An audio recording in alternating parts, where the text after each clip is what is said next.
Banyarwandakazi, Banyarwanda bavandimwe, ndabaramukije kandi mbifurije amahoro. Ni Musomesha Aloys ubasuhuza, umuyobozi n'umuhuza w'umushinga w'ubwiyunge nyakuri DVJP, umushinga wigenga utabogamiye kuri politiki y'amashyaka n'ubutegetsi, uharanira politiki mpuzabanyarwanda n'ubutabera ntungabana. Muri uyu mwanya tugiye kurebera hamwe uruhare amadini akwiye kugira mu mpinduka nshya z'abanyarwanda. Nyuma yo gutangaza ibitabo biri ku mperuka y'ubuhunzi no ku rumuri rw'isi, sobanura ko abanyarwanda dukeneye impinduka nshya z'ubwoko bubiri.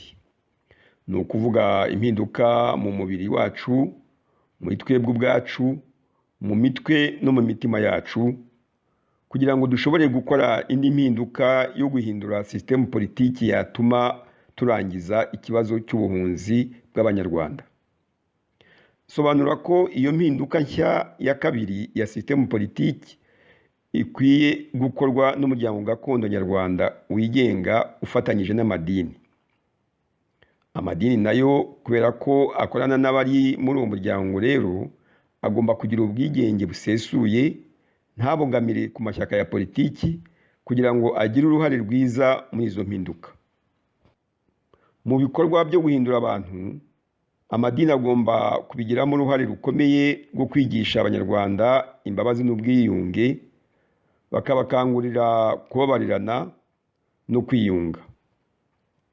Izo nyigisho ariko ntizikwiye kubera gusa mu mazu y'insengero, ahubwo ndetse ayo madini akwiye gusaba abategetsi ko hajyaho uburyo bwemewe n'amategeko bwo gusakaza mu baturage izo nyigisho ziganisha ku bwiyunge nyakuri. Ku bw'iyo mpamvu, amadini akwiye gusaba abanyepolitiki bayoboye leta gushyiraho amategeko nyobozi atagize uwo abangamiye, ayobora abanyarwanda mu nzira yo kubabarirana. Abanyamadini bari mu mwanya mwiza rero wo gutegura uwahemutse n'uwahemukiwe kuba bashobora guhura kugira ngo barangize ikibazo bafitanye babifashijwemo n'umuhuza. Aho gufatanya n'amashyaka, abagize umuryango gakondo nyarwanda Société Civile Rwandaise bagomba kwishakamo abo bahuza maze bagafatanya n'abanyamadini kugira ngo bafashe abanyarwanda kubabarirana no kwiyunga. Birababaje kubona no muri iki gihe tugezemo hari bamwe mu banyamadini bakigendera mu macakubiri y'ingirwamoko ya politiki nyabutatu tututsi twa.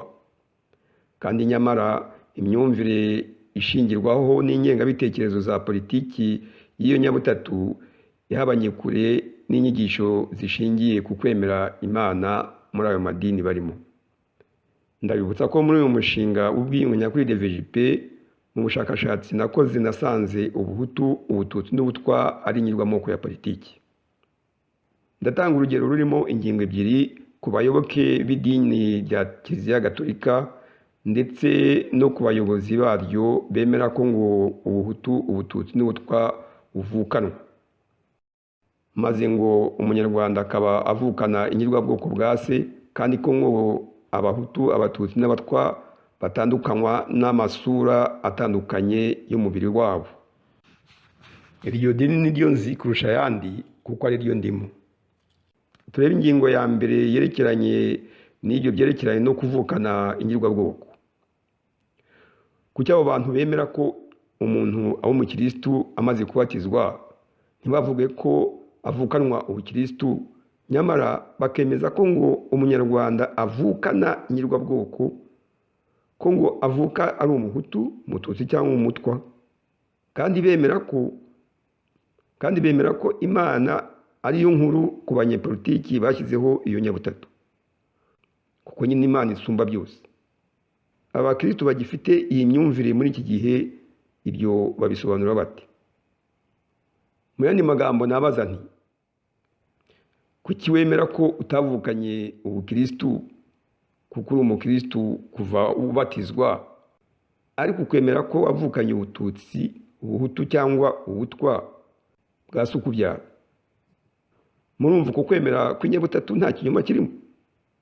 ndetse umukristo ashobora guhindura idini cyangwa se akarivamo ntihagire irindi ajyamo kuko atakiryemera, kubera ko nyine ari uburenganzira bwe. Ariko umunyarwanda umwe yavuga ati jye ntabwo nemera politiki nyabutatu, sindi umuhutu, sindi umututsi, sindi n'umutwa, maze bamwe mu bahutu n'abatutsi kandi b'abakirisitu bagasakuza ndetse bikabarakaza, cyane cyane abanyepolitiki, nk'aho uwo munyarwanda atari uburenganzira bwe. Ibiganiro bigacicikana hirya no hino, reka sinakubwira ngo uwo munyarwanda afite ipfunwe, ibintu bigacika, abandi nabo ngo uwo munyarwanda akorana n'umwanzi, n'ibindi bidafite ishingiro.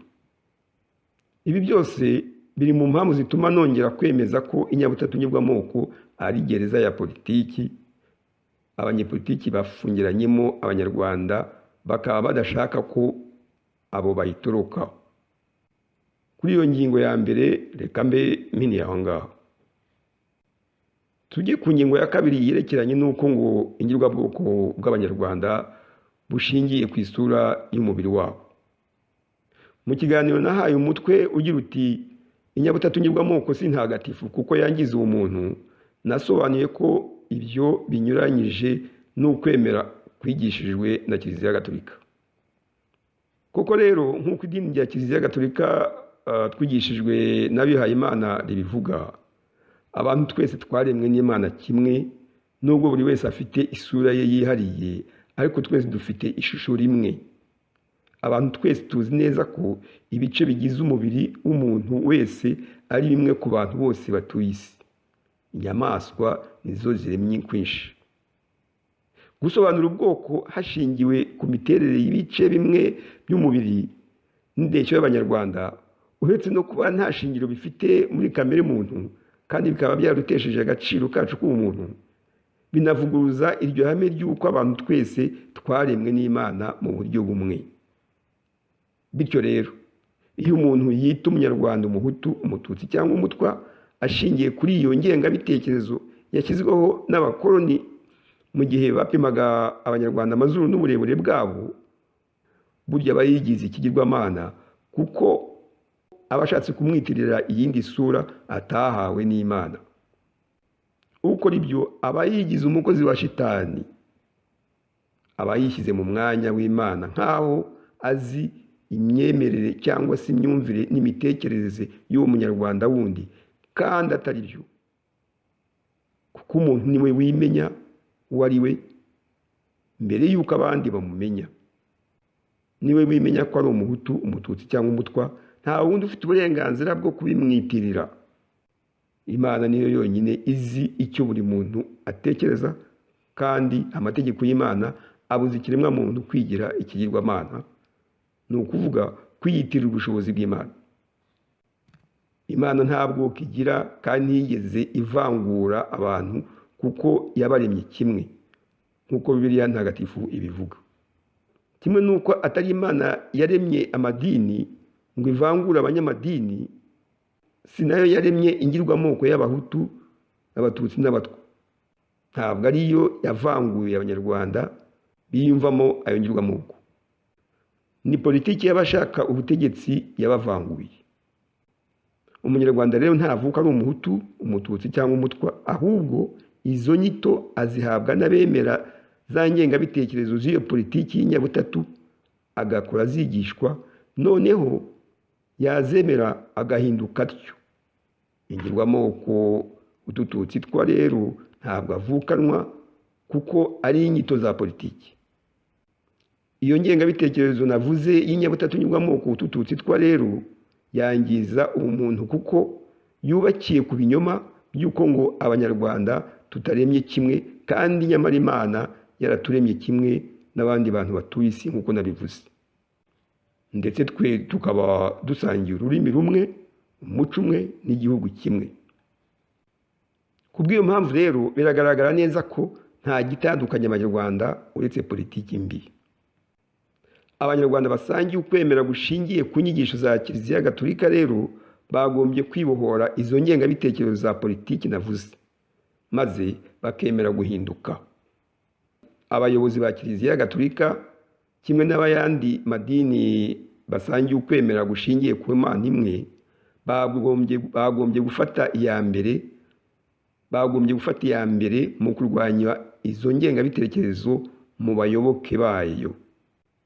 Niyo mpamvu bagombye gufatanya n'abandi banyarwanda barengera uburenganzira bw'ikiremwamuntu bo muri wa muryango gakondo nyarwanda Société Civile Rwandaise kugira ngo bamagane izo ngengabitekerezo za politiki y'inyabutatu ngirwamoko. Mu bwigenge bwabo nibwo bazashobora gufasha abanyarwanda guhinduka, kuko nabo ubwabo bazaba bamaze kwemera guhinduka, bityo bagashobora guhindura sisitemu politiki y'igihugu cy'u Rwanda. Umwanzuro w'iki kiganiro ni uko abanyarwandakazi n'abanyarwanda bemera ko ari abakristo bagombye gushishoza ubukristo nyabukristo buhabanye n'ukwemera kwa politiki y'inyabutatu ngirwamoko n'ingengabitekerezo zayo. Umukristo nyamukristo rero yagombye kuva mu nyabutatu ngirwamoko, kuko ingengabitekerezo za politiki yayo zivuguruza amahame y'idini rya Kiliziya Gatolika. Ndarangiza mbibutsa ibitabo bibiri nanditse biherutse gusohoka natangiye mvuga muri iki kiganiro, kuko ari byo birimo isoko y'ibi bitekerezo ntanga byose. Icya mbere cyitwa Rwanda imperuka y'ubuhunzi, inkuru nziza y'ubwiyunge nyakuri. Icya kabiri cyitwa Lumière du monde, pardon authentique et justice de réconciliation pour la foi en l'humanité. Ibibazo bidasanzwe bikemurwa n'umuti udasanzwe, kandi impinduka nziza ikorwa n'ibitekerezo bishya. Murakoze, ndabashimiye, mugire amahoro naho utaha.